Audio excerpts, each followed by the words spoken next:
Hello, and welcome to the Highlights podcast summarizing the key messages from our recent webinar, CAR-T and CAR-NK therapies. Are they the future of lupus treatment? I'm Ed Vital. I'm a professor in translational medicine at the University of Leeds, and I'm joined by Dr. Ruben Benjamin, who's a hematologist and clinical senior lecturer, and Chris Wincup, who's a consultant rheumatologist. They're both at King's College Hospital in London in the UK. And also Dr. Mark Scherlinger, who's a rheumatologist at the University of Strasbourg in France. Hi, everyone. Hi. Hi, Ed.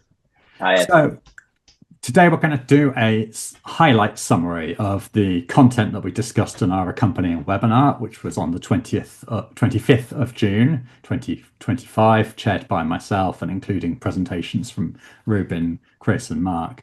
And what we were talking about was the potential of CAR-T and CAR-NK therapies as a transformative treatment for lupus, highlighting mechanisms, applications and challenges. And you can get the full on-demand webinar and our detailed discussions at www.lupusforum.com and watch all that for free. So our first speaker was Ruben. So you told us a lot from your experience in hematology over the past decade from this therapy, didn't you? Yes, that's right. So, I was trying to share our experience of using CAR T cells for blood cancers. And we've been doing this more or less for about 6 or 7 years with the commercial products. And, we now have about 7 commercial products approved for blood cancers. And I think we've learned a huge amount of both in terms of, how safe they are, their side effects, what to expect, and the logistics of delivering it. So I was trying to impress upon the audience that there are some major side effects that we see in oncology with CAR T cells, although perhaps they're not seen as often or as severely in autoimmune conditions. But nevertheless, one has to be aware of them. And I discussed about cytokine release syndrome. I discussed neurotoxicity, infections, and cytopenias. And I think these are the major side effects that we might still see, albeit at the lower frequency and severity when we use CAR T cells for autoimmune conditions. I also spoke briefly about autologous CAR T cells and then allogeneic CAR T cells. Certainly the field of cancer recognized that generating autologous CAR T cells was a huge undertaking, and that perhaps an off-the-shelf product might be better and potentially cheaper. And so we discussed some of the early trial data with allogeneic CAR T cells and allogeneic CAR-NK cells. And although they work well in terms of putting people into remission who have cancers, unfortunately, we don't seem to see durable remissions with the allogeneic products. But will that apply in autoimmune conditions? I guess that's yet to be determined. Maybe, shorter persistence of allogeneic CARs might still be fine in the autoimmune setting. And I think, I ended my talk by highlighting the opportunities for CAR T cells, not just in lupus, but a whole range of different autoimmune conditions. But what we don't really know yet is whether or not CAR T cells should be targeted against CD19 for autoimmune conditions, or BCMA, or a combination of the two, or should we target very specific autoreactive B cells? And then I kind of ended my talk with highlighting the challenges we face in actually being able to deliver these therapies to a whole range of new conditions. And that's really a challenge for the health services across the world. Yeah, I think the things I really got from listening to you speak, one was that the differences between these different technologies and different ways of making cells, they can be very important in the context where they're given, how easy and safe it is to give, but also when we think in autoimmunity, it's like, how fast does this need to happen? How are we managing their disease while we wait? All of these interesting questions, though, that I think I hadn't really appreciated before how critical those things might be. And I think you only learn about these things as we start to deliver these therapies. I think now the rheumatologists and neurologists benefit from what we've done already, but it will still take the first few years of trying to work out how best to deliver them for autoimmune conditions. Where do the rheumatologists fit into the treatment pathway? Where do the hematologists fit in? How do we work together? So that we're not stepping on each other's toes. There are a number of things that we have to try and figure out as we go forward. But it's an exciting time to be in this field, I have to say, for not just for rheumatologists, but for hematologists as well. And then the other thing I think I was reflecting on was that, I remember back in the day when rituximab was new. And in those days, giving rituximab used to scare us quite a bit, and we admitted people to hospital and really thought about it a lot. And now, just the increase, obviously, no, we don't do that at all now. And it's a similar story, isn't it? Is that there were a lot of safety concerns at the start, but then you get more expert at managing them and more confident about giving the therapy in the hands of the right specialist, I suppose. Absolutely. I mean, there is still always a potential for something to go wrong. So I think it's really important that we're not complacent, that we have a system that can act as a safety net should a patient suddenly become very unwell, so it cannot be delivered in just every hospital. That has to be the case. But just to give you an example of when we first started, our very first CAR patient, we gave them the lymphodepletion and the infusion in the intensive care unit because we weren't sure what was going to happen. You had many doctors and nurses standing around this patient while we infused the product, and nothing happened for the first few days. Then we went to delivering the product on the ward, and now in some centers in the US, it's all being delivered almost as an outpatient. So I think for autoimmune CARs, I think that's what we will see. Outpatient-based delivery for large parts of the treatments. And this is I think this is a question that's going to lead into Chris actually, which is that obviously in hematology, a lot of the patients you're dealing with are they've got life-threatening conditions. In lupus, some patients it's just as severe, but there's also there's a wider range of patients, and that tolerability and practicality of using it is really affecting our equation into who it's going to be suitable for, isn't it? Yeah. So Chris, you spoke about this quite a lot, didn't you? About which patients, how do you decide, how do you give it? Yeah, thanks very much, Ed. I think this is something that we're all thinking about quite a lot as we're all approached about these clinical trials, particularly in the early phase. And I think in my talk, I try to look back to the very recent past in terms of these patients who were just 5 patients that were published in Nature Medicine a few years back. And I think that the fingerprints of that are really kind of all over these clinical trials that are being set up. I think if we look back at that group of patients who were treated, we know that they were all generally quite young with quite short disease duration, fairly active disease at the start, but interestingly, the SLEDAI scores of those going into the study were lower in the more advanced patients that were treated, perhaps indicating that these patients were going to tolerate the treatment quite well. And I think that given that we were standing from a position of patients treated with severe active refractory lupus, and this being used as almost a last minute salvage type treatment, has really almost translated its way through to these phase 1 studies. And I think that we look at a few of these that have been published, and I know that there were a couple of abstracts I presented, one from EULAR recently and one from ACR as well. And we can see that some of the data that was seen in that open label study from Germany has been seen to be true in the early phase of these clinical trials, particularly with many patients having relatively rapid response to the therapy. But importantly, not all cases reached a SLEDAI score of 0. And I think that that's a really important consideration, that we shouldn't be fooling ourselves that CAR T-cell therapy is going to be a treatment for every single lupus patient that's going to cure every single person that gets treated. There are no drugs in medicine that cure 100% of patients 100% of the time. And it would be foolish of us to think that lupus is the one disease that will happen in. So I think it's important that these early clinical trials are showing the efficacy and, importantly, the safety. So we know that the safety, and as Ruben mentioned quite extensively in the talk, is a really important consideration in the treatment of blood cancers. But we also know that in the patients that we've seen initial data on for lupus and other autoimmune conditions, that the safety looks relatively good, but we need to see increased numbers of patients treated as these studies accumulate a number of to really see if this is borne out, see whether that data presented from Germany is really what we see in clinical practice and in these clinical trials, of which safety is one of the stringent endpoints.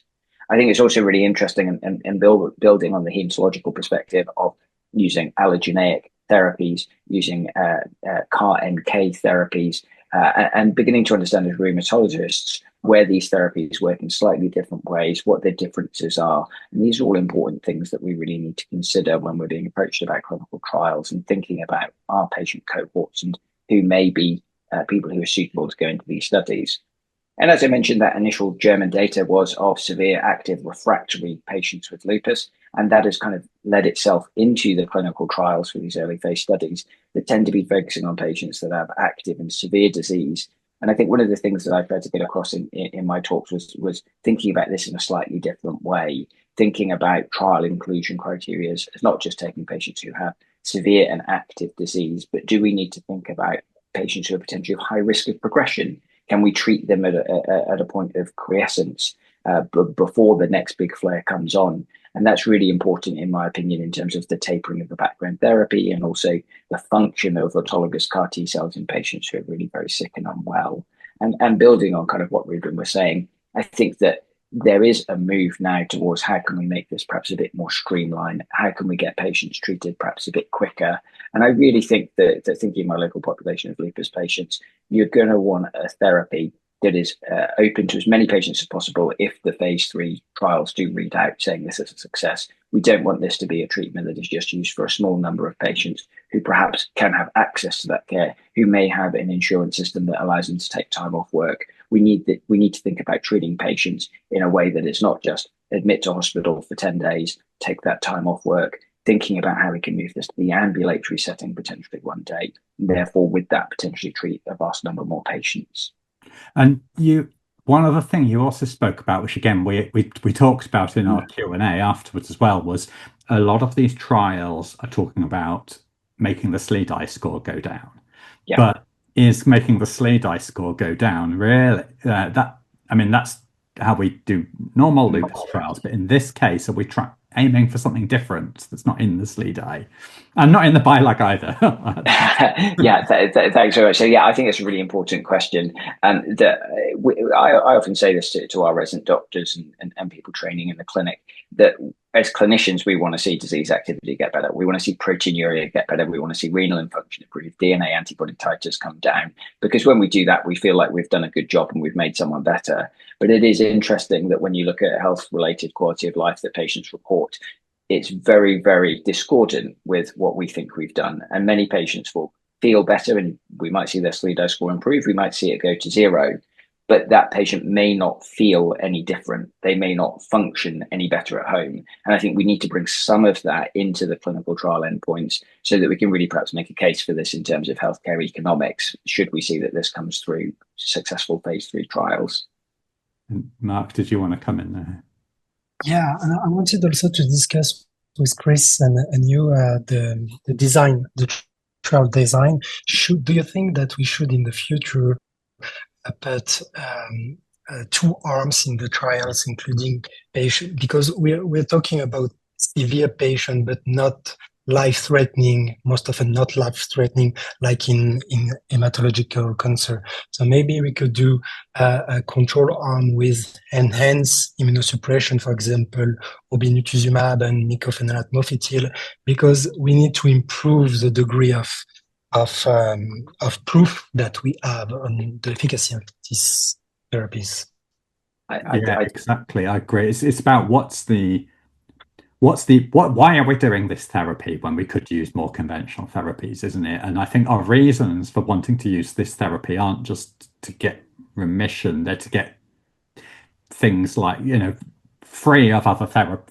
Drug-free remission comes up a lot. It's not just remission, it's drug-free remission. And that is very, very meaningful to patients not having to attend clinics, things like that. So yeah, I don't think it is about the standard endpoints. We need to capture this wider impact of disease, don't we? And have an appropriate comparator, like you say. These are open label studies so far. And I think that's really interesting. So Ruben and I were at a meeting, I think last year, where the discussion was the route for this through to potentially becoming an approved therapy. And clearly, it's very hard to do a randomized placebo-controlled trial of CAR T cell therapy with the logistics that go around it, let alone the ethical considerations.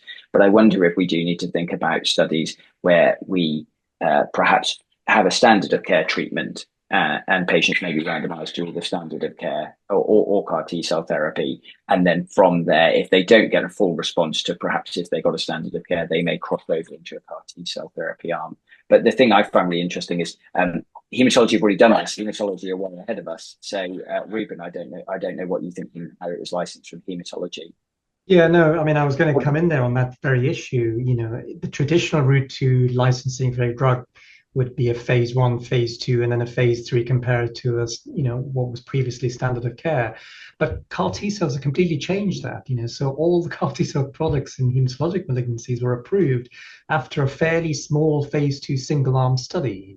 And you could argue that perhaps the control arm became unethical almost if you were trying to design a study. But I think you may find the same in lupus as well, where the results are so astonishingly good, at least the early data that's come out, that it might be difficult to recruit into a randomized study of CAR T versus standard of care. I don't know. Maybe you guys may think differently. So Mark, you covered quite a few interesting subjects about what this would look like into clinical practice and what the ambitions and sort of hopes were. Yeah, thank you, Ed. So, during my talk, I addressed a few conceptual points about how central B cell are in lupus pathogenesis, and probably if we manage to have a deep B cell depletion together with a disruption of all the B cell pathogenesis with a maturation, the GC maturation that can be either follicular or extrafollicular, we might end up in depleting, erasing T autoimmunity, at least in some patients. So this was the first conceptual point I had. The second point that I think is important is that there are some relapse, even in Gerchet studies, one in SLA, for example, and the patient who relapsed had still some autoantibodies that were remaining after treatment. So maybe in this patient, we did not go deep enough in B-cell depletion to ensure a good efficacy and a long-term efficacy. So maybe it will be a work in the future to better define the patient, to know if long-lived plasma cells that do not express CD19 are involved in the pathogenesis of this patient and may be responsible for relapse in the future. And for this patient, we may want to use deeper B-cell depletion and, for example, targeting plasma cells using BCMA, for example. And we had a very nice talk together saying that in patients that are really predisposed to lupus, for example, with a genetic mutation, they might go back to homeostasis with TCD19. They might relapse in the future, but here it gained them some time, and it might be also the place to put some not so dangerous drugs such as hydroxychloroquine to prevent the relapse. Yeah, I think this was a point I got from all three talks actually, was that we've got to decide what we're trying to do, isn't it? Is this a one-off treatment where we're really just trying to do the most intense therapy and the most deep depletion and completely change the trajectory of the course of the disease in a long-term way, in which case maybe targeting both B cells and plasma cells is kind of reasonable. But then again, if this is a treatment that's a good treatment but does need to be repeated periodically, it might be a bit different, right? Yeah, exactly. So, I mean, when you talk to the patient, they tell you, I want to be better without treatment. I want to have a normal life. So clearly the CAR have changed the game, as discussed previously by Ruben, and they allows us to aim for endpoint that we've never seen before. So So yeah, there's an excellent perspective for a patient.